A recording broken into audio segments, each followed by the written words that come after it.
The company needs to evolve beyond your limited capabilities, old sister, Dylan said smugly, sliding termination papers across the mahogany desk. Time to make room for real innovation. I picked up the document with steady hands, maintaining the neutral expression that had become second nature during 15 years of corporate politics.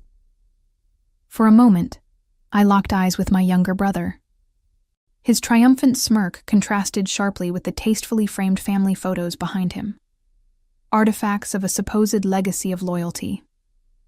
My name is Vanessa King, and at 44, I had spent a third of my life developing and managing the proprietary software system that powered Kingline Ventures, our family's logistics and inventory firm based in Pittsburgh.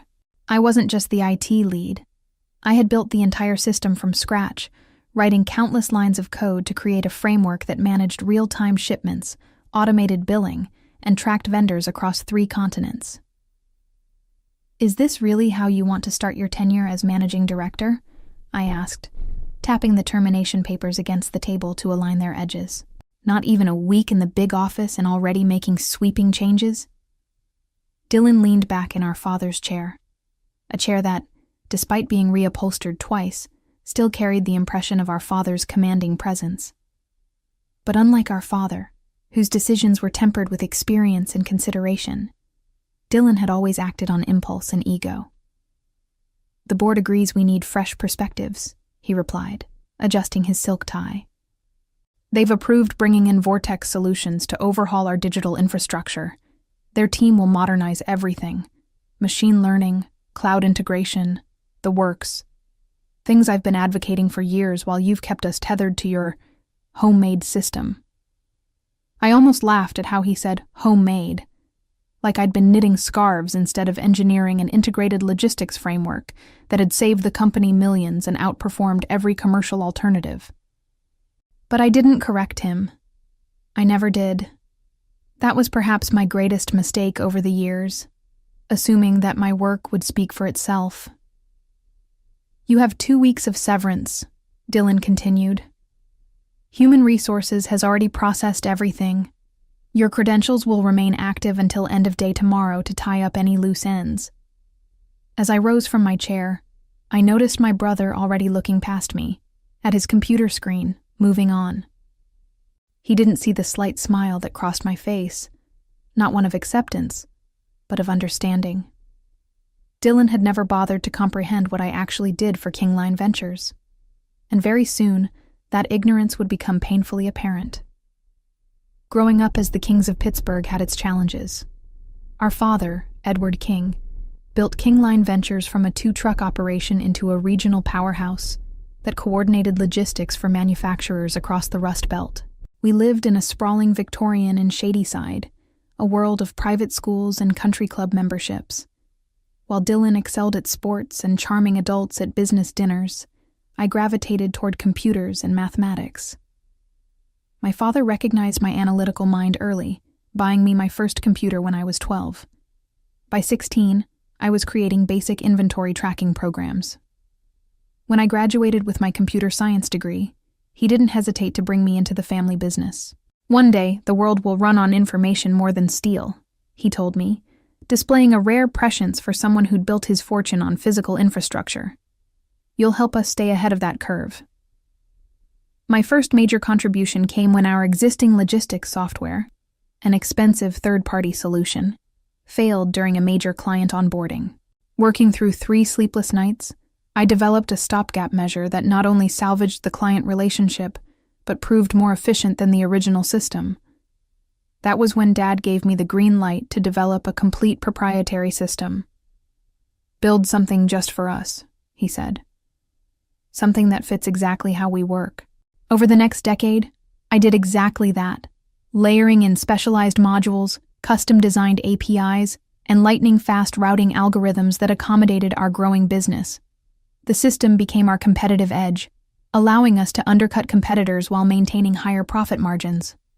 But as my system became indispensable, my role as its creator was increasingly taken for granted. Dylan, meanwhile, returned from business school with grand theories about disruption and digital transformation. He'd dismiss my work during board meetings, calling it legacy technology, while proposing partnerships with flashy tech startups. Our father always mediated, understanding that Dylan's vision had merit, but appreciating the reliability of what I'd built. "Your brother sees the future," Dad would tell me during our regular coffee meetings. "But you've built our present. Both matter." Then came Dad's unexpected retirement announcement, accelerated by minor heart issues. The board's choice of Dylan for managing director stung, but didn't surprise me. He had the charisma and connections that I lacked, plus a vision that sounded exciting to members who didn't understand the technical complexities involved. What did surprise me was how quickly he moved to dismantle what I'd built. The termination papers in my hands represented more than personal rejection. They signaled a fundamental misunderstanding of how deeply my code was woven into the company's operations. I cleared my desk methodically that afternoon, packing away 15 years of professional life into a single cardboard box. The few personal items, a potted succulent, framed photos of hiking trips, a small collection of tech conference lanyards, seemed inadequate representations of my time at Kingline. Jennifer from Human Resources hovered awkwardly nearby, tasked with ensuring I didn't steal company property or sabotage anything on my way out. She was new, barely 6 months with the company, and clearly uncomfortable with evicting someone who had occupied this office longer than most employees had been with the firm. "I'm really sorry about this, Vanessa," she said in a hushed tone. "Everyone in IT is shocked." "It's business," I replied, though we both knew it wasn't. It was personal, the culmination of a sibling rivalry that had finally found its resolution. I glanced at my computer screen one last time. Open on it was the dashboard for the Kingline Integrated System, KIS as the team called it. The interface was deceptively simple, showing real-time status of hundreds of shipments, color-coded inventory levels across warehouses, and financial projections updated to the minute. What wasn't visible was the complexity beneath. The custom architecture I'd built, maintained, and continuously improved for years. I had 24 hours before my credentials were revoked. 24 hours to decide what to do with the knowledge in my head that wasn't documented anywhere else. "Protocol says I need to ask for your master password override," Jennifer said, reading from her offboarding checklist. I smiled slightly. "It's in the system documentation. Dylan has access to all that now." This wasn't entirely true. While basic documentation existed, the deeper architecture, the shortcuts, the workarounds, the contingency protocols, those lived only in my mind and in secured notes that weren't part of the official documentation. Not out of malice or job security fears, but because complex systems evolve organically, and documentation always lags behind reality. As I walked toward the elevator, carrying my small box of belongings, I passed the glass-walled conference room where Dylan was meeting with representatives from Vortex Solutions. Through the glass, I could see him gesturing enthusiastically while a team of consultants nodded along, their sleek presentation displayed on the wall screen. One slide caught my eye. Seamless migration from legacy systems. I almost stopped to tell them there was nothing seamless about integrating with KS, that the system was deliberately designed with security layers that required specific knowledge to navigate. I almost warned them about the cascading dependencies that could trigger catastrophic failures if modified incorrectly. Almost. Instead, I stepped into the elevator and pressed the lobby button. I hadn't built back doors or booby traps into the system. I'd always been too professional for that. I didn't need to sabotage anything. The system itself, with all its complexity and customization, would do that for me if mishandled. As the elevator doors closed, I realized I felt lighter than I had in years. 3 days passed in a strange, unfamiliar calm. Without the constant ping of crisis emails and the pressure of system maintenance, I found myself with time I hadn't experienced since college. I slept past 6 a.m., went for morning runs along the Monongahela River, and actually sat down for breakfast instead of gulping coffee on the way to the office. On the 3rd morning after my termination, I was enjoying a leisurely coffee on my balcony when my personal phone vibrated. Caitlin Zhou's name flashed on the screen, head of client services at Kingline, and one of the few colleagues I considered a friend. Vanessa?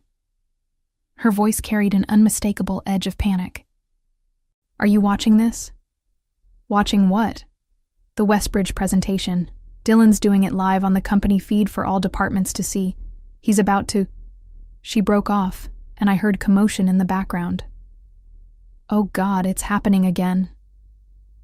I pulled up the company's internal live stream on my tablet, using the credentials that apparently hadn't been deactivated yet. The video showed our largest conference room, where Dylan stood before executives from Westbridge Manufacturing, a potential client worth at least $15 million annually.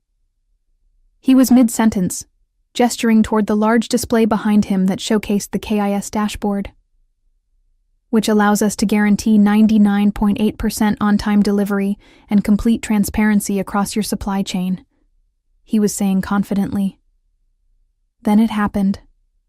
The dashboard behind him flickered, displaying a cascade of error messages before freezing completely. Dylan continued speaking for several seconds before realizing something was wrong. He glanced back, his professional smile faltering. Just a momentary glitch, he said, tapping frantically at his tablet. Let me just refresh the... But the system didn't refresh. Instead, a critical error message appeared. Database integrity compromised. System lockdown initiated. I knew exactly what had happened. The KIS had a self-protection protocol I'd implemented years ago after a corrupted update nearly destroyed our shipping data.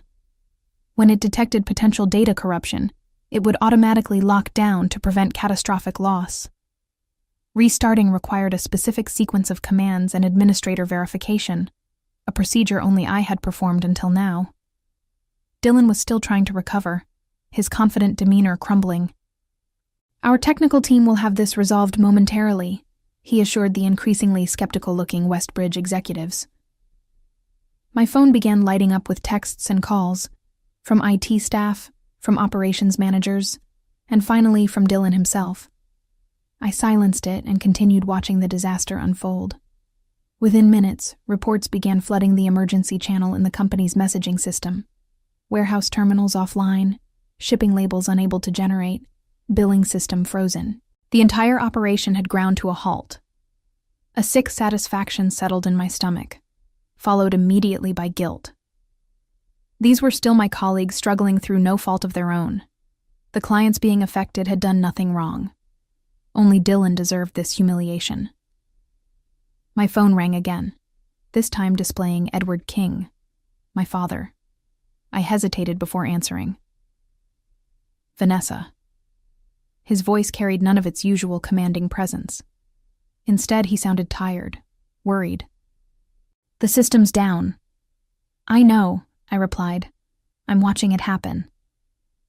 Dylan says it's a systematic failure, that your architecture was fundamentally flawed and finally collapsed. I laughed bitterly. Of course he'd say that. The system isn't flawed. It's protecting itself from whatever they're trying to do to it. A long silence stretched between us before my father spoke again. Can you fix it? The question hung in the air. Could I? Certainly. Would I? That was more complicated. I don't work for Kingline anymore, Dad, I finally said. Dylan made that very clear. My father sighed heavily through the phone. This isn't just about you and Dylan, Vanessa. There are 300 employees whose jobs depend on getting things running again, not to mention our clients. The guilt I'd felt earlier intensified. He was right. My satisfaction at Dylan's predicament came at the expense of many innocent people. But the wounded part of me, the part that had been dismissed and discarded after 15 years of dedication, wasn't ready to concede. Dylan should have thought about that before firing the only person who fully understands the system, I replied. Besides, he has Vortex Solutions now. Aren't they supposed to be modernizing everything? Vanessa, my father started, but I interrupted him. I'm sorry, Dad. I have a job interview in an hour. I have to go. This wasn't entirely a lie. I did have an interview scheduled that morning with Caravel Logistics, a mid-sized competitor that had reached out almost immediately after word of my departure from King Line spread through the industry. Their CTO had been trying to poach me for years. As I dressed for the interview, I couldn't help checking the King Line emergency channel again. The situation was deteriorating. Regional managers were reporting that trucks were idle, drivers were waiting for instructions, and warehouses couldn't process incoming or outgoing shipments. Conservative estimates put the cost of the outage at $50,000 per hour, and climbing. My interview with Caravel went exceptionally well. Their technical team asked intelligent questions about system architecture and showed genuine interest in my approach to logistics software. The CTO, Lawrence Bennett, didn't hide his excitement at the prospect of having me build something for them. "We've been trapped in vendor solutions for too long," he explained as he walked me out. "Having someone in-house who could create something tailored to our needs would be revolutionary." "Someone like me, you mean?" I said with a smile. "Exactly like you." He handed me a folder. "This is our offer. It's aggressive. We want you to know how serious we are. Take a few days to think about it." Back in my car, I opened the folder and nearly gasped. The compensation package was almost double what I'd been making at King Line, with substantial equity and the title of Chief Technology Officer. It was everything I deserved but had never received at the family company. My phone was still blowing up with messages from King Line. I scrolled through them briefly. Dylan demanding I answer his calls, the IT team begging for access codes, even board members reaching out directly. The last message caught my eye, from Caitlin. "Westbridge walked. Dylan is blaming you publicly, saying you sabotaged the system before leaving. Board emergency meeting in progress. Please call me." I felt a surge of anger. Sabotage? I'd spent 15 years building and protecting that system. Its current failure was simple. The Vortex team had likely tried to force integration without understanding the security protocols, triggering the lockdown sequence. Before I could think better of it, I called Dylan. He answered immediately. "Thank God. You need to fix this right now, Vanessa. This is corporate sabotage, and I'm prepared to take legal action." "Stop!" I cut him off. "I didn't sabotage anything. Your fancy consultants triggered a security protocol by trying to force access. If you'd bothered to ask me for a proper handover instead of ambushing me with termination papers, I could have explained how the system works." "Then fix it," he demanded. "Now." "That's not how this works, Dylan. I'm not your employee anymore, remember? You made that abundantly clear." There was a moment of stunned silence before he spoke again, his voice suddenly conciliatory. "What do you want? To come back? Fine. You can have your job back." I couldn't help but laugh. "My job back? After you humiliated me and questioned my capabilities? I don't think so." By evening, the situation at King Line had reached crisis level. Through Caitlin, I learned that the board had called an emergency session where Dylan was struggling to explain both the system failure and his decision to terminate me without a transition plan. The Vortex Solutions team had admitted they couldn't access the core system architecture without proper documentation that didn't exist in the official repositories. I sat in my living room, nursing a glass of wine and weighing my options. The Caravel offer was tempting. A clean break, a fresh start, recognition I'd never received at King Line. But 15 years of my life were embedded in the KIS. Watching it fall apart felt like watching a part of myself being dismantled. My doorbell rang at 9 p.m. Through the peephole, I saw Dylan standing there looking disheveled, his normally immaculate hair mussed, his designer suit wrinkled. After a moment's hesitation, I opened the door. "You win, okay?" he said before I could speak. "I was wrong. We need you. I need you." I leaned against the doorframe, studying my younger brother. At 40, Dylan still carried himself with the entitled confidence of the golden child, the son who had followed perfectly in our father's footsteps while I carved my own technical path. But now, for perhaps the first time, I saw genuine desperation in his eyes. "The board is furious. he continued when I didn't respond. They're talking about emergency leadership changes. Dad is disappointed. Everyone's blaming me. As they should, I replied calmly. You fired the architect of the system that runs the entire company without ensuring knowledge transfer. That's not just bad business, it's negligent leadership. He flinched but didn't argue. Tell me what you want. Name your price to fix this. I stepped back, gesturing for him to enter. In my living room, I pulled out my laptop and brought up the Caravel offer letter. Caravel wants me to build them exactly what I built for Kingline, I said, turning the screen toward him. This is what they think I'm worth.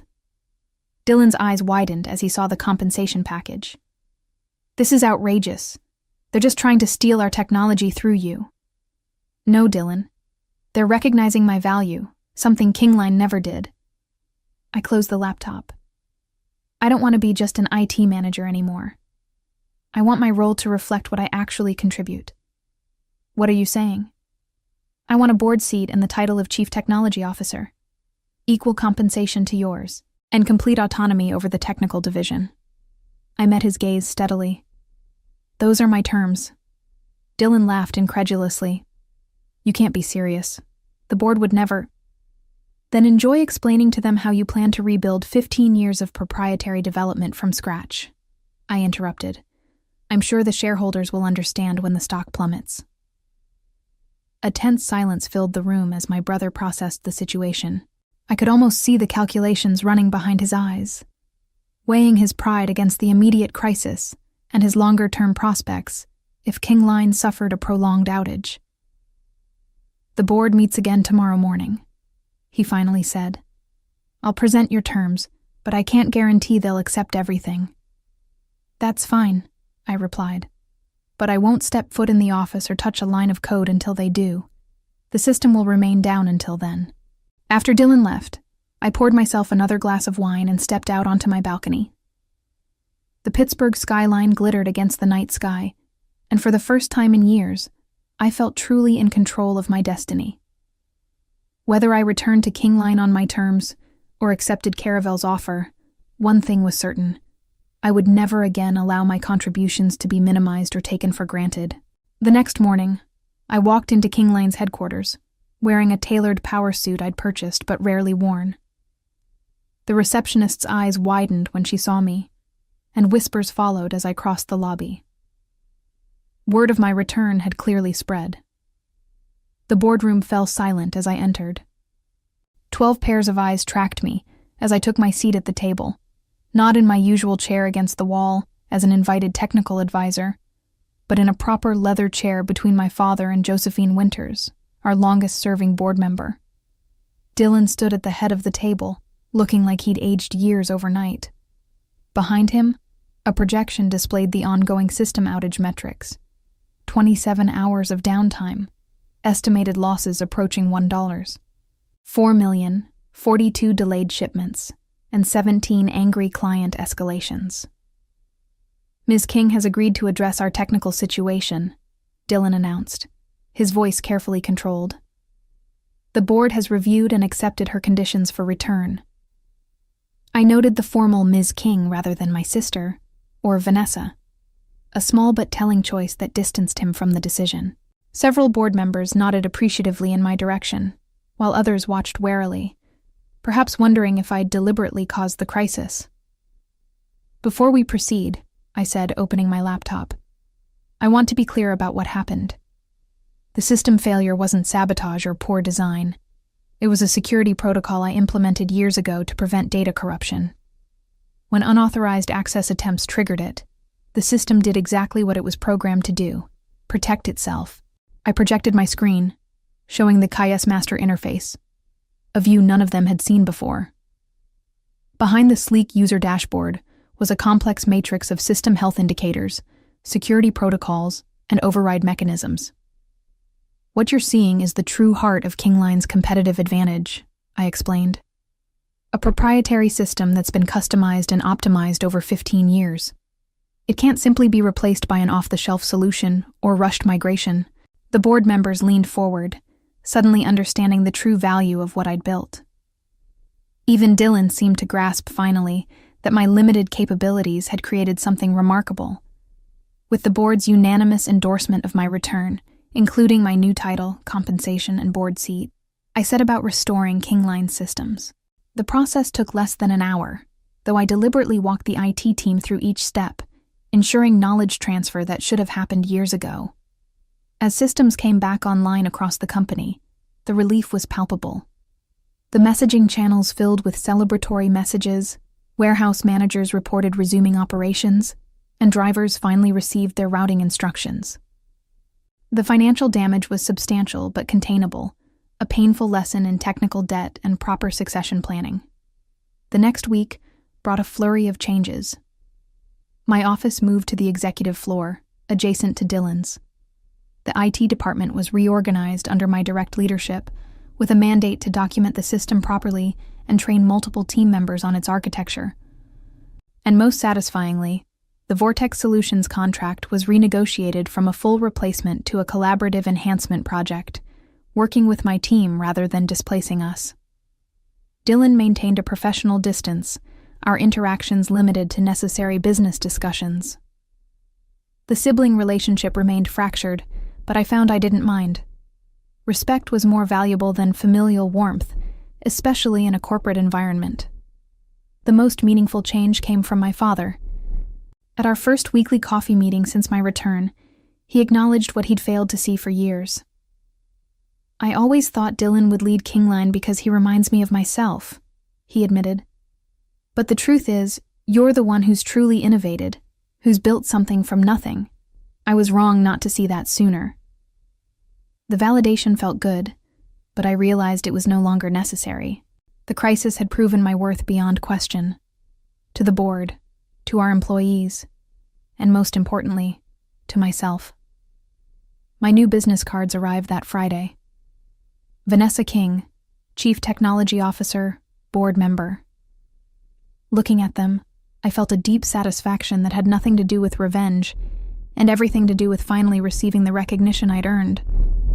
As the dust settled and operations returned to normal, I reflected on how sweet success tasted when it came from standing your ground rather than tearing others down. I hadn't needed to sabotage anything. I just had to wait for the gap I left behind to reveal its true size.